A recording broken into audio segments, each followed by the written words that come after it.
andito ako sa loob ng taxi. At may tatanungin tayo. Isang taxi driver. Kuya, anong pangalan mo? Jeffrey Bandolon po. Si Kuya Jeffrey. Ayan, isang masipag na taxi driver. So, gabi-gabi ka kuya na nagtataksi.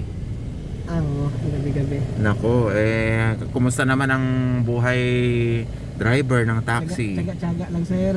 Ilang taon ka na nga ba na nagtataxi driver? Sir, almost 20 years na. 20 years, nako. Tagal na rin po pala yung pagtataxi driver ninyo, no? At ano to, wala naman kayong mga naging problema bilang driver? Pagiging isang taxi driver sir, marami kang makakaano sa kalsada. Marami kang ano sa kalsada na minsan marami yung for example yung mga Problema, ganun. nasubukan mo na bang ma-hold up? Awa ng Diyos sir, wala pa. Di ba? At least yun na lang din ang pagpapasalamat natin, ano, kasi wala ka pa namang yung experience na hold up. Wala pa. 1 to 3 yung nang hold up. 1 to 3 lang sir, marami. Yung nang hold up, Nang hold up? mas lalong wala, di ba? Wala. Kasi di ba may mga balita na minsan pati taxi driver nang hold up din, ano. Pero na 1 to 3 ka na, sabi mo. Marami sir. Naku, paano yun? Kwento mo nga sa akin. Wala, aarkilahin ka tapos papahintayin ka, hindi ka bayaran. Tapos hindi ka pabayaran. Nako. Gagamitin ka maghapon. Naku. Saan pupunta? So, kayo na mga pasahero na ganyan, wag namang gawin yon sa mga taxi drivers kasi syempre lumaban kayo ng patas dahil sila nga sobrang hirap din ang dinaranas nila para lang kumita, pero yun lang pala gagawin ninyo, 1 to 3 ninyo. Hindi naman maganda yun, di ba? Ayan, so anong mga ruta mo kuya dito sa Maynila? Inikwento Luzon. Talaga lang Basta magkasundo. Sa presyo, no? Oo, siyempre. Oo, siyempre. Hindi naman pwede na dadalhin ka ng Laguna, mimitro mo lang. Oo. Pabalik yan, wala. Pero ang sinasabi mo ngayon, kahit halimbawa, punta ka ng Northern Luzon, gano'n. Ano na yung pinakamatagal mo na biyahe? Or I should say, pinakamalayo? Tugigaraw ka gayan. Barangay nakarating ka na pala sa Galtaran. Tugigaraw, sa may Galtaran, lugar ng mga Ilocano yan, kuya. Alam mo bang Ilocano ako, kuya? Anong kaya mong salitain na Ilocano? Sige nga. Minsan naiintindihan ko pero hindi ako makapagsalita. Nahirapan ako. Nahirapan ka pa rin. Ayan. So anyway, marami ka rin siguro mga kaibigan mga Ilocano. Marami po. Ayan, anyway, tsaga-tsaga lang talaga ang buhay, Pag wala ka nga daw tsaga, walang nilaga. Walang nilaga, Tsaga lang, laban lang. Ayan, so dahil ito. Galing tayo sa pandemic, halos lahat talaga naghirap. Oh my. Lalo pa Kumusta naman yung sa pagtaas ng gasolina, crudo? Grabe po, sobra. So naramdaman mo talaga halos epekto? kalahati na wala sa kinikita namin. Halimbawa, manawagan ka sa mga kinauukulan. Anong pwede mong sabihin pa? Anong mas gusto mo sana na mangyari para matulungan din ang mga taxi drivers na kagaya ninyo? Hindi talaga bababa ang gasolina. Sana may ang gobyerno na pababain ng ng discount. Ayan. Ng discount sa mga public utility vehicle dahil kahit mga jeep ngayon talagang napakahirap pati sa taxi. May panawagan si kuya. Malay ninyo may mga mga opisyal na makakapanood dito sa vlog natin. Mga babatas natin na magbigay discount sa lahat ng public utility vehicle dahil hindi na talaga napakalaking nawala sa kita namin. Halos hindi na umuwi kami sa bahay namin, hindi na minimum. Kita ninyo. So 500. So may hinaing din pala ang mga taxi drivers. Napakarami. Kung sa hinaing lang taxi driver, napakarami. Nako.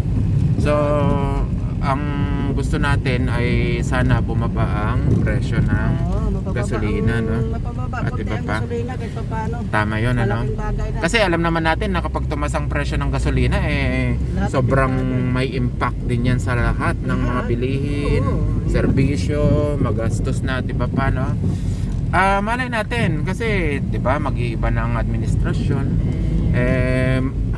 Hopefully sa bagong administrasyon magkaroon ng mga magagandang pagbabago, bababa ang presyo ng gasolina at mga iba pang mga bilihin, 'di ba? Kasi syempre, yun naman ang gusto natin na sana maging maunlad ang Pilipinas. At kasabay noon nga ay yung sa mga pagbaba ng mga presyo ng mga bilihin. Oo. Hopefully nga sa bagay, hindi malayong mangyari yun, kuya, kasi alam natin na may mga magagawa naman ng mga mambabatas kung gugustuhin nila. Ano? At least ito nakausap kita, kuya. Ano naman ang mga masasabi mo sa mga driver na nang 1, 2, 3 ng mga taxi driver? Ay, driver, hindi yung mga pasahero, I should say. Kasi matagal na, ilang taon na rin nangyari sa akin yun pero nung umupo kasi si Duterte, medyo bawas talaga yung napakalaking bagay, napakalaking nawala ng mga kalukuhan sa kalsada. Yung kriminalidad, ano? Kita mo nga naman. Minsan sa pang-hold up ng taxi driver, minsan pasahero ng hold up. So malaking bagay talaga, pati sa drugs. Di ba? Hindi man nalinis, at least malaki ang papasalamat namin na kahit paano nabawasan ang drugs. Yun. Mga 60 to 70%. May natira pa rin, malalaking isda lang.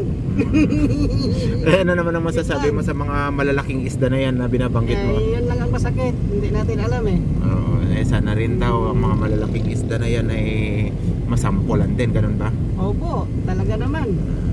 Anyway. Sana patuloy pa rin, kahit na si Bongbong ngayon, patuloy pa rin ang sa drugs, kasi isa sa dahilan kung bakit nakakagawa masama ang isang tao dahil sa drugs. Dahil wala na pagtusto sa sarili.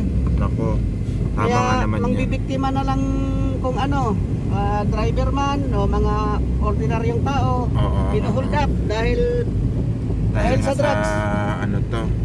Dahil sa drugs. Naniniwala ka bang dala ito ng kahirapan or yung dala lang talaga ng pagtutustos nila ng mga bisyo nila na dala hindi lang naman talaga sa kailangan? bisyo, hindi mahirap may pangbili nga sila sa drugs, dala pa ng kahirapan. Kaya natawa pa si kuya, di ba? May pangbili nga sila sa drugs. Hindi talaga maganda, no? Kapag dahil pa sa kahirapan, hindi. May pira sila, kumikita. Kaya nga sila may pang drugs nako.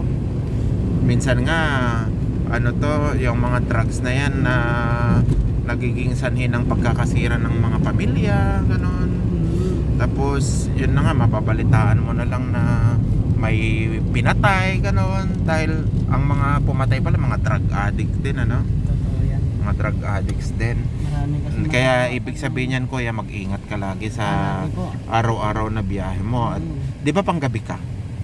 Wala po kasing oras kaya depende sa kondisyon ng katawan. Pero kung ikaw ang tatanungin, halimbawa, mas gusto mo ba yung pang umaga, pang gabi? Depende kasi dahil sa traffic, iwas na rin gasto sa gasolina. Hindi ganun kalaki ang konsumo. Pero sa gabi, hindi ganun kadami pasahero. Tiyaga lang talaga, pila-pila lang. Kasi kung sa araw naman, may mapasahero nga, pero pagbaba ng pasahero, malayo tatakbuhin mo, maipit ka sa traffic, talo ka. ubos gasolina mo. So parang ibalik mo lang yung hinatid mo na 80 pesos, 100 pesos na tinakbo mo pagbaba ng pasahero, nagpagod ka lang, sakay. parang ganun, ano?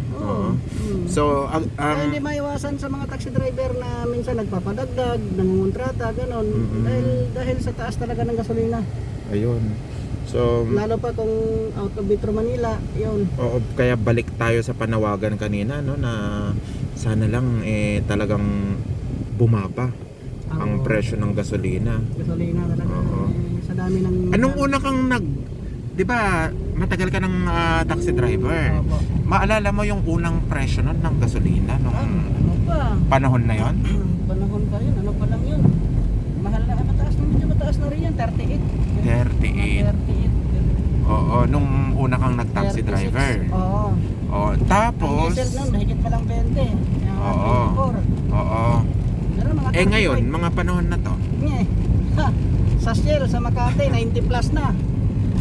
94. Saan ka ba nagpapagasolina usually?